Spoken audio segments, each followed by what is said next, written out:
since he announced that he was not going to run again, and you know how much we love him and going to miss him, but know he's going to do great things in the next year and a half as well. So, Dick, is the press allowed to applaud Dick Durbin? No. I will. Okay. Okay.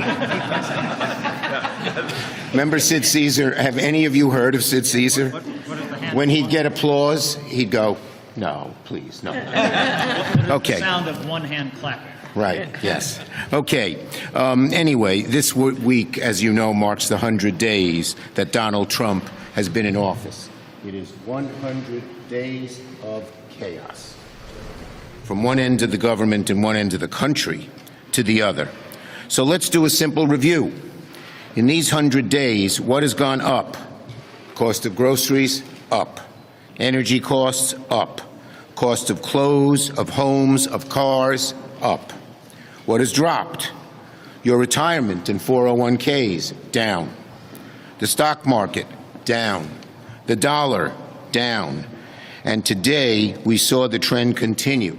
Consumer confidence, down. And that's not just a statistic. Consumers, when they don't have confidence, don't buy things. Businesses, when they see chaos, freeze. I have talked to business people, some of the biggest businesses, medium-sized businesses, and small businesses. They're all frozen. Even if Trump were to drop the tariffs, and who knows what the hell he'll do, I doubt he'll do that, the businesses don't know what he'd do 2 weeks later, so they're frozen. And that's why the chance of recession, not according to us, but according to banking experts, is so much greater than it was before. Americans are noticing. The polls this week showed Trump has the lowest 100-day approval rating since they started polling 80 years ago, the lowest. Even worse, 72% of Americans think it's likely that Trump's handling of the economy will walk us directly into a recession. So, over the last 2 weeks, all of us have been in our states. There are 7 Republican districts in New York. I went to 6, talking about Medicaid, talking about Social Security, talking about tax breaks for the wealthy, talking about veterans. And the reaction was amazing. Republicans came from all over. On Long Island, I was at a place called Tandy Close. She's well known in Suffolk County. It's in a Republican district. And she's a Trump supporter, but she said, "My costs are going up 30%. I'm just furious at what Trump is doing." And that's happening over and over again in every place we go. The Republican senators and congressmen know that they've got real trouble with this Trump agenda. And up to now, they've been able to hide it, obfuscate, say they don't exactly know what it is, say who knows. Well, now that the Republican House has started putting out its reconciliation bills, they can't hide. They can't hide. So this has happened all across our state. I won't get into the details there, but there's a feeling of incompetence, of indecision, and chaos eating away at much of the country. And that is emanating from the man who's in charge, Donald Trump. And Senate Republicans aren't just silent. They are complicit. They're going along with all of this. They are complicit. They are co-conspirators with Trump's horrible, horrible decisions for the country. Let's remember what Donald Trump said again and again and again on the campaign trail. He said, starting on day one, quote, "We will end inflation and make America affordable again. A vote for Trump means your groceries will be cheaper, your energy costs and grocery prices will come tumbling down, and will bring back the American dream bigger, better, and stronger than before." Yet here we are, and Americans know the reality. Democrats will be taking to the Senate floor all night tonight to talk about how bad the 100 days have been, and about how our Republican colleagues are conspiring, co-conspirating to work to go along with Trump on things that the American people regard as very bad for them and their well-being. Senator Durbin. Thanks, Chuck. Let me start off by congratulating Donald Trump for being such a powerful unifying force. In only 100 days, he took a divided nation and tipped the balance decisively. With his embarrassing, insulting, petty, and outrageous attack, Donald Trump has given Canada a new national resolve. He single-handedly revived the Liberal Party in Canada and spurred them to an historic victory yesterday. Now, if he could just be a positive unifying force in the United States. Instead, for 100 days, Trump and his administration of billionaire buddies have caused chaos, wreaked havoc, and sowed division. He's undermined the Constitution, our system of checks and balances, and the rule of law. And through it all, my Republican colleagues have remained silent. Take Donald Trump's ill-conceived, mindless tariff tax war, which caused global markets to plunge, wiped trillions of dollars of wealth from the stock market, and will cause Americans to suffer from higher prices and smaller exports. While their constituents saw their retirement funds drain and grocery bills skyrocket, Republicans remained silent. Rinse and repeat this cycle. Donald Trump threatens to withhold federal funds from higher education institutions, to coerce them to give up their constitutional rights. Republicans remain silent. The Secretary of Defense violates national security protocol and shares classified war plans in Signal chat that mistakenly includes a journalist. Republicans remain silent. Unelected billionaire Elon Musk and his Doge brothers gut the federal government, leading to cuts to life-saving medical research, Americans unable to get their Social Security benefits, and threats to Medicaid. You guessed it, Republicans remain silent. Never in our nation's history has a co-equal branch of government so willfully rolled over and ceded their power. It is the silence of the lambs. The President is testing and violating the bounds of our Constitution, amassing power for himself as he tanks our economy, violating the rights of Americans and destroying our image abroad. My congressional Republican colleagues have the power to stop it. They have majorities in both chambers, and at private moments, many of them express to us similar outrage and horror at what Trump is doing. But as the constituents suffer, out of fear of retaliation, Republicans remain silent. When we're elected members of Congress, our oath is to the Constitution, not to the President. Senator Klobuchar. Very good. Well, if you wondered how the great Senator Durbin's going to do for the next year and a half, you just saw it, devoted to progress and devoted to taking this on.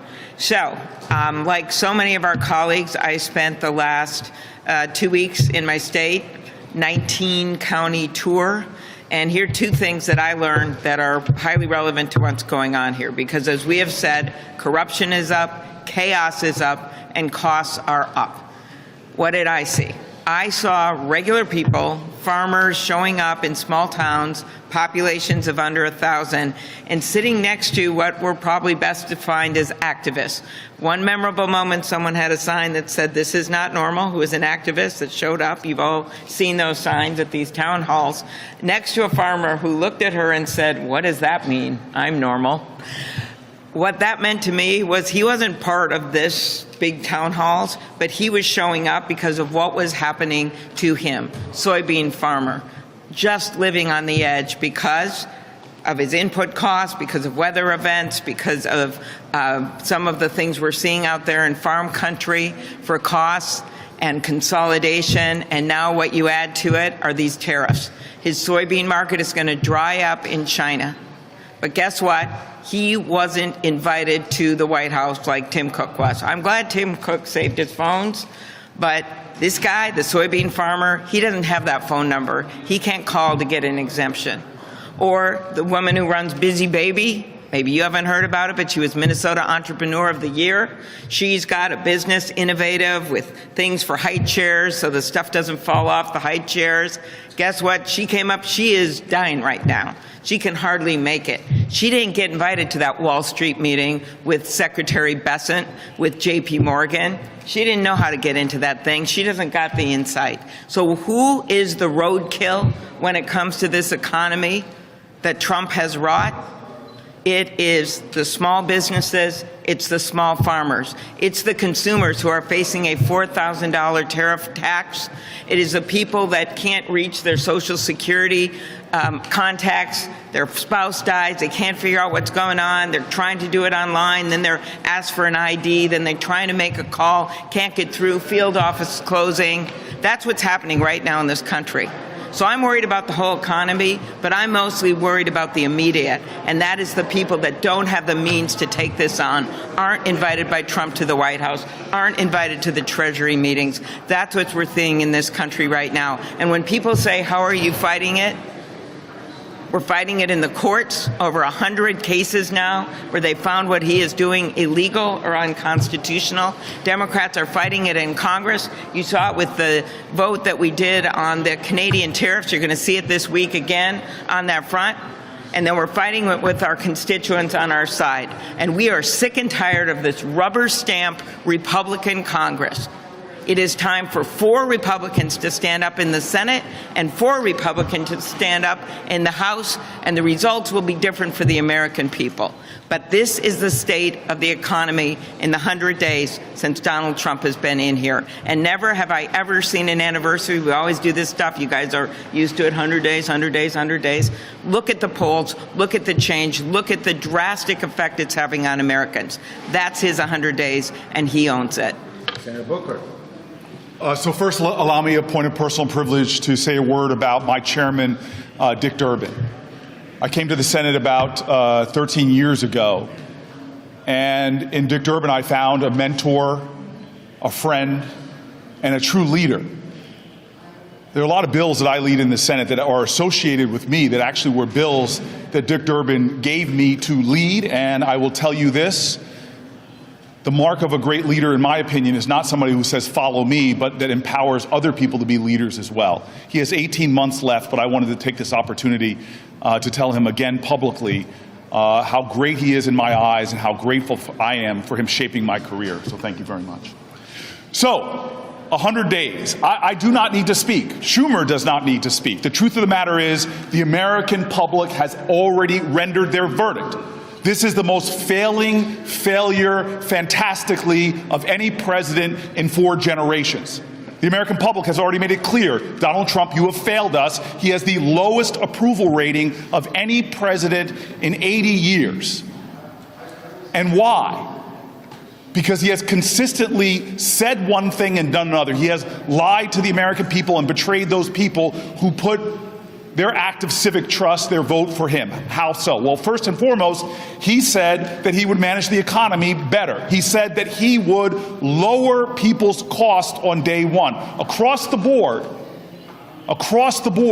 we see Americans' prices for home goods, for baby carriages, for groceries going up and up and up. And he has so tanked the economy that there are thousands of Americans right now who thought they would retire this year because their 401ks had enough resources for them to do that are putting off their retirement.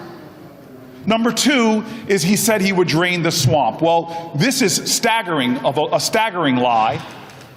This president has literally brought in the greatest corruption in the White House ever. Exhibit 1, frankly, is this meme coin that he created. He has literally done something that is so unconscionable that he is selling attendance at the White House to people who buy his meme coin, which is a way for people just to deposit money. This president has already grifted millions and millions of dollars from his position while costs are going up. This president has eviscerated people like inspector generals who were put into place to call out corruption. Number 3, this president has been a foreign policy failure. He again told the American public, I will bring an end to the Ukrainian war on day 1, to the invasion of Ukraine. And what he has done instead is he has called a hero a dictator and coddled up to the dictator in Putin. In addition to that, he has alienated our allies, said in the most demeaning and degrading way that he was going to make Canada a 51st state, and gave license to China to have influence across the globe as we, through our cuts in USAID, have retreated. We had sent a few people over after the disaster in Myanmar who got fired while they were doing the job, while the Chinese stepped up and brought millions and millions of dollars of resources to people in aid. That used to be America. He lied. He said he was going to be a champion of free speech, and now he is attacking college campuses, cutting resources that we need for scientific investment, going after private businesses like law firms and making them heel in front of him, or he will unleash economic peril in a way that is unconstitutional and illegal. And finally, this president is trashing our Constitution. Again, don't listen to us here in Congress. Listen to the Supreme Court itself. When the Chief Justice of the Supreme Court does the rare thing to rebuke a president who called for the impeachment of a judge because he didn't like his decision, he is not respecting the separation of powers and the equal power of each branch. But more than that, the way he intimidates and trolls judges has seen threats on our judges go up as he has singled people out and targeted them online. This is the president that now has no respect for our Constitution or our constitutional traditions. And so again, the American people have spoken. He has set a record in my lifetime and beyond for fantastic failing in a way that truly has even Republicans standing now against him on his policies. We are in a crisis moment. This president is out of control. And the question is not what Democrats are going to do, but what the Republicans in Congress will do. They know it is wrong, this tariff war he has unleashed on the globe. They know it is wrong when the Secretary of Defense violates our national security with his use of a public app. The Republicans here know it is wrong. What he is doing in undermining bipartisan spending plans. They know it's wrong when he's impounding dollars that go to help local communities. The question is, what will, after 100 days, Congress people do as we now see a bill in this work period that is threatening to cut health care for millions and millions of Americans? Why? Why gut Medicaid, which he promised he wouldn't do? Why is he pushing to do that? Because he wants to give more tax cuts to the wealthiest in our country. It is time for more people to step up and say, this is not left or right, it is right or wrong. This is not about party, this is about patriotism. It's time to recall the conscience of all Americans, Republican or Democrat, to say no. Stop the lies, stop the corruption, and do not keep your hands off the Medicaid of millions and millions of Americans. Thank you. Let's go. We gotta go pretty quick. Go ahead. What do you think is the difference between Republicans and how they've responded to President Trump during his first term and what you see now? Well, I think they're much more afraid of him now. He's done much more in terms of threatening them, in both privately and even publicly. And I think they're also far more, they're squirming because they know his policies are so unpopular, so they don't know what to do. They're between a rock and a hard place. On the one side, Trump's threats. On the other side, the American people who hate what Trump is proposing. Yes. There's a poll out today that has your approval ratings lower than any other congressional leader at 17%. Are you concerned that you may be a liability for your party? Polls come and go. Our party is united. We're on our front foot. We're stepping forward and going after Trump and having real success. Yes. Thank you very much. On border security, the White House and Republicans are touting the claim that illegal crossings are down by 95%, gotaways, as they call them, are down by 99%, and only 9 foreign nationals were released into the country compared to many more under the Biden administration during an equal period. Is that not a sign that the Republicans are I'd say one thing to you. I don't trust Trump's numbers. Okay, last one, because it's 3 o'clock and we have the gold medal ceremony. Your colleague, referring to the meme points that Senator Booker was just talking about, your colleague Senator Ossoff suggested that President Trump has committed impeachable offenses last week. Do you agree with that? Do you think that he has done that? That's far down the road. Far down the road. Thank you. Call on women.